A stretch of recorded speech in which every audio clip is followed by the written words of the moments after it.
ह्या आमच्या भारत देशांत कितल्योश्योच भासो आसल्यो आनी आसात. संस्कृत ही आमच्या देशाची एक पुरातन काळाची भास, एक समृद्ध म्हळ्यार ग्रेस्त भास. हे भाशेंत विविध थराची बरपावळ आसा. तत्वशास्त्राची फिलॉसॉफी, देवशास्त्र थिओलॉजी, वखदांची आयुर्वेदीक, विज्ञानाची सायन्स, मागीर साहित्य लिटरेचर म्हणटा पळय आमी, अशी विविध तराची बरपावळ विविध काळाची आसा. पूण आतां ही भास संवसारार कोणी उलयनात. फकत ती आतां पंडितांक मात्र ती येता आनी समजता. साद्या मनशाक ती काय वाचल्यारी ती कळना. ह्या संस्कृत भाशेचें आदलें साहित्य, भोव पुरातन साहित्य म्हणल्यार वेद. 4 वेद आसात. ऋग्वेद हो पयलो, ऋग्वेद, अथर्ववेद, सामवेद आनी यजुर्वेद.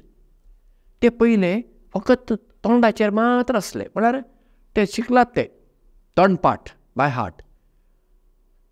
आनी मागीर कितल्याश्या वर्सां उपरांत ते बरोवंक सुरू केले, ते विविध लिपयांनी. कित्याक संस्कृत भाशेक एक लिपी म्हूण नासली. ती शारदा लिपी, ब्राह्मी लिपी, खरोष्टी लिपी आतां जाली. मागीर सुमार 9व्या शेंकड्यांत संस्कृता खातीर देवनागरी लिपी रचली. ती देवनागरी लिपीन ती बरयली. पूण मागीर भारताच्यो दुसऱ्यो लिपी आसात पळय, तामीळ लिपी आसा, कन्नड लिपी आसा, तातूंत लोकांन बरयले आनी आतांय बरयतात. पूण आतां चडश्या संस्कृत जाणासल्या मनशांक देवनागरी लिपी येता. कळ्ळें न्हय वय? तें आसूं दी, ती गजाल वेगळीच. ह्या वेदाक दुसरे दुसरे कितें अध्याय म्हळ्यार चॅप्टर आसात. ते निमाण्या भागाक वेदाच्या वेदांत वा उपनिशद म्हणटात. आतां यजुर्वेद आसा, तातूंत एक बृहद अरण्यका नांवाचें उपनिशद आसा. बृहद अरण्यका. आनी ह्या एक कोणें बरयलें तें जेजू जल्माच्या सुमार 800 वर्सां आदीं, 800-900 वर्सां जावेत आदीं, यज्ञवल्क्य म्हणल्या एका पंडितान हें उपनिशद बरयलें म्हणटात. आनी तातूंत एक भोव अर्थाभरीत मागणें आसा. तें मागणें संस्कृत भाशेंत आसा आनी तें अशें आसा. तें गायतात वा म्हणटात. असतो मा सद्गमया तमसो मा ज्योतिर्गमया मृत्युर्मा अमृतं गमया. असतो मा सद्गमया. असता थावन जें सत न्हय ताचे थावन तूं म्हाका सता कडेन व्हर. तमसो मा ज्योतिर्गमया. काळका थावन तूं म्हाका उजवाडा कडेन व्हर. मृत्युर्मा अमृतं गमया. मरणा थावन तूं म्हाका अमर जिविता कडेन व्हर. पळया, जर हांवें तुमकां हें मागणें खंय आसा, कोणें बरयल्लें म्हूण सांगूंक नासलें जाल्यार तुमी कितें म्हणटा आसल्यात, हें कोणा तरी सांतान बरयल्लें मागणें आसतलें, वा कोणें पाद्रीन वा माद्रीन वा पी साहेबान कार्दिनालान वा पाप साहेबान बरयल्लें आसलें अशें म्हणटा आसल्यात न्ही. तांणी कोणें हें मागणें बरोवंक ना.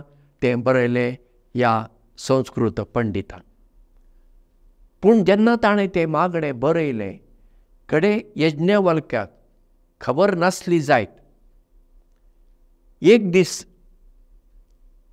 लोक हे मागणें कोणा लागीं तरी करतलो आनी कोण तरी एकटो म्हज्या उपरांत एक महापुरूश येतलो आनी तो म्हजीं उतरां पूर्ण करतलो हें ताका कळीत आसलें जाय. आनी आमी जाणा जो त्या जेजू कितें म्हणटा, हांव सत म्हणटा जेजू, हांव सत, हांव वाट, हांव उजवाड आनी हांव जिवीत. कोण म्हजेर विस्वास दवरता तो मरत जाल्यार जियेतलो. कोण म्हज्या वाटेर येता तो काळोखांत आडखळून पडचो ना. हें जेजून सांगलें, धैर्यान सांगलें. आनी हाका लागून आमी जेजूक आमचो सोडवणदार म्हूण मानून घेता न्ही. देखून आमी सदांचे वाटेर वचूंक प्रयत्न करता, उजवाडाचे वाटेर वचूंक प्रयत्न करता आनी अमर जिवीत आसा हो आमचो भरवसो न्ही. आमचें जिवीत हांगा सोंपना. आमी फकत हांगा यात्रिकां, पळणारी ह्या संवसारांत. पूण खंय वचूंक आमी भायर सरल्या अमर जिविता, सासणाच्या जिविता हो आमचो भावार्थ न्ही. यज्ञ वळख्यान पळया कितलें अर्थाभरीत एक मागणें गरयलें आमचेच खातीर म्हणून जाता न्ही तें आमी. आनी जेजून तें मागणें पूर्ण केलें. कित्याक कोण तरी आमकां जाय न्ही. आपूण सत म्हणपी, हांव उजवाड आनी हांव अमर जिवीत दिवपी म्हूण सांगतलो कोण तरी जाय न्ही. आनी हें जेजून आमकां सांगलें. तर हे वाटेर सताचे, उजवाडाचे आनी अमर जिविताचे वाटेर वचूंक जेजून आमकां कितें सांगलां?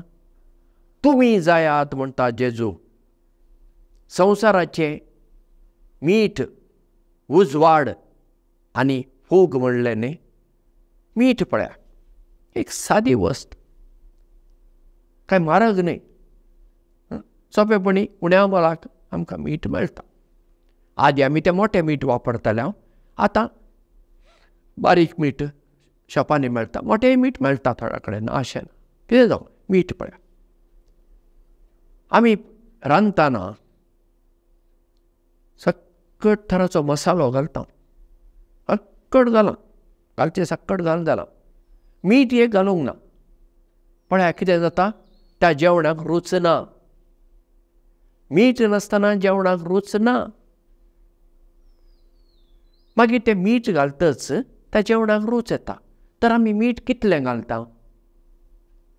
जेवणाचें प्रमाण पळोवन मीठ घालता न्ही. जेवण कितलें रांदलाय तुवें त्या प्रमाणांत थोडें मीठ. आनी तें बरें रांदतल्यांक कळीत आसा कितलें मीठ घालूंक जाय. कित्याक ती तांकां चाखून पळोवची सयत गरज ना. कित्याक तितलो तांकां तो एक अनुभव आसा रांदपाचो. ते मीठ घालतात, कितलें घालूंक जाय तितलेंच, भोव थोडें तें, आनी जेवणाक रूच येता. तर आमी दुसऱ्यांच्या जिवितांत एक मीठ जावंक जाय. म्हळ्यार कशें? तांचें जिवीत अळणी जालां, निराशी जालां, दुखान बुडल्यांत, जिवितांत आतां भरवसो ना सकट. त्या वेळार आमी तांकां तांची उमेद वाडोवचें मीठ जावंक जाय. पण आमच्या एका उतरान आमी दुसऱ्याच्या जिवितांत कितलीं नवालां करूंक जातात. तांच्या जिवितांत आमी मीठ जावं येता. कोण दुखान बुडला, आमच्या एक थोड्या उतरांनी आमी ताका बुजोवंक जाता आनी ताका बुजोवन मेळटा. कोण एक पिडेस्त आसा, हॉस्पिटलांत आसा, आस्पत्रेंत आसा, वा आपल्याच घरा आसा, आमी ताका भेट दिता, ताजो हात धरता, ताचो वा तिचो हात धरता, मागणें करता, एक दोन उतरां उलयता. त्या मनशाक कितलें बरें दिसता न्ही. ताच्या जिवितांत आमी मीठ जाता. जेजू म्हणटा तूं उजवाड जा. आतां पळया, जेन्ना रातचे दिवे वेतात, आतां दिवे गेल्यार आमच्या कडेन इनवर्टर आसा, नाजाल्यार जनरेटर आसा जायत. पूण असो एक काळ आसलो, उजवाड गेलो कांय ना, काळोख. तो काळोख जाल्या वेळार आमी कितें करता? मागीर एक वात पेटयता. बारीकशी एक वात, पूण ते थोडो तरी उजवाड जालो न्ही, मागीर ते वातीतान आमी दुसरे वाती पेटयता. आतां आमचे कडेन मोबायल आसा, त्या मोबायलांत टॉर्च आसा, देखून कितें करतात पळय, आतां काळोख जाल्यार कोणें मोबायलाचो बटन दामलो, उजवाड जालो, मागीर दुसऱ्यानी आपलो मोबायल वापरलो, मागीर कुडांत काळोख इलो इलो उणें जावन थंयसर उजवाड येता न्ही. अशें आमच्या जिवितांत आमी पयलो उजवाड जावं आमकांच, आनी जेन्ना आमी उजवाडांत आसा तो उजवाड आमी दुसऱ्यांक दिवंक आसा. कोण काळोखाच्या जिवितांत आसा तांकां आमी उजवाड जावंक जाय आमच्या जिविताचे देखींतल्यान. कोण वांकडे वाटेर गेल्यांत तांकां आमी सारके वाटेर हाडूंक जाय, कित्याक ती काळखाच्या वाटेन आसात. ते वाटेन गेल्यार तो वा ती आपलें जिवीत नासाचे वाटेर व्हरून पावयता. तांकां आमी सारके वाटेर हाडल्यार तांच्या जिवितांत आमी उजवाड जाता. आमी म्हणूंक जायना म्हाका कित्याक पडलां तांचें, ना, पयलें म्हज्या घरांतच हांवें दुसऱ्यांक उजवाड जावंक जाय, मागीर म्हज्या वळखीचे आसात तांकांय जाता. आतां सांगलें ती आयकनात तर तें सोडून दिवया, ती गजाल वेगळी. पूण जें कितें हांवें करूंक जाय, तांच्या जिवितांत एक वात जावंक जाय, ती वात हांवें जावंक जाय. जेसू म्हणटा तूं जा संवसाराची फूग, इंग्लिशींत ताका इश्ट म्हणटात. आदी आमी क्रिस्तांव लोक सन्नां करतना सगळें पीठ वांटून जालें मू, ताका सूर घालताले. सूर घालन दवरल्यार राती सकाळीं तें पीठ फुगोवन वयर येता. मागीर तूं सन्नां कर, पोळे कर, कितें करूंक आसा तें तूं कर. आनी त्या सुरेक लागून सन्नां रुचीक जातालीं. आतां जीं कितें करतात पळय, तीं सन्नांय न्हय, त्यो इडल्योय न्हय, कळ्ळें वय. तें फकत पीठ, ताका इल्ली ती फूग घाल्ली आसा, इश्ट घाल्ली आसा आर्टिफिशियल, ती पोळी मोव जाता, पूण ताका सूर घाल्ली ती रूच ना.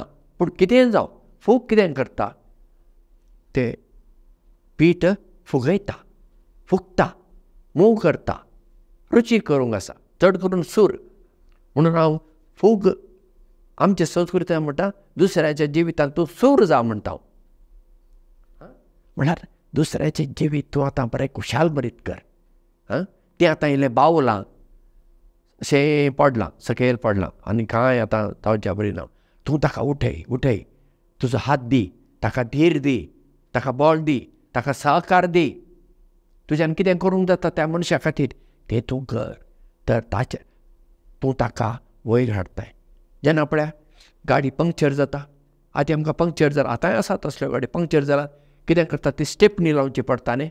स्टेपनी लावन मागीर तुवें अशें गुंडावंक जाय. तेन्ना कितें जाता, तें खंयचे टायर पळय धरणीक लागता तें अशें वयर येता न्ही, वयर येता. मागीर तूं तें काडटाय, पंक्चर काडटाय, मागीर तो पंक्चर काडलो मनीस तातूंत वारें घालता न्ही. वारें घालता तें टायर सारकें बरें फुलोवन बरें जाता आनी मागीर तो तें फीट करता, वय मू. तशें आमी दुसऱ्यांक सकयल पडल्यांक आतां तांच्या जिवितांत सूर जावन तांकां इल्लें फुगोवन वयर हाडूंक जाय आनी मागीर तांचें जिवीत आमच्या नॉर्मल पावंड्याक पावता. अशें आमी करूंक आसा. त्या वेळार आमी दुसऱ्यांच्या जिवितांत मीठ जाता, उजवाड जाता आनी तांच्या जिवितांतली सूर वा आमी फूग जाता. आनी जेन्ना तें जाता आमचें जिवीत अर्थाभरीत जाता. कित्याक तेन्ना हांव असततावन सताचे वाटेर आसा, काळखाचे वाटेर थावन हांव उजवाडाचे वाटेर आसा आनी मरणाचे स्थितींत थावन हांव अमर जिविताचे वाटेर आसा. आनी हें हांवें म्हजे खातीर मात करचें न्ही, दुसऱ्यांक हांवें हें करूंक आसा. म्हजें सांगात हांवें दुसऱ्यांक व्हरूंक आसा. हांव एकलोच वेता हे वाटेर सताचे, उजवाडाचे आनी जिविताचे वाटेर हांव एकलो, तुमी नाका, ना, ते उपकार ना. तर तूं स्वार्थी जाताय. हांव वेतां, म्हजे भर दुसऱ्यांक आपयतां. ती आयल्यार बरी, येना जाल्यार तांची मर्जी म्हूण सोडून दिवंक जाता.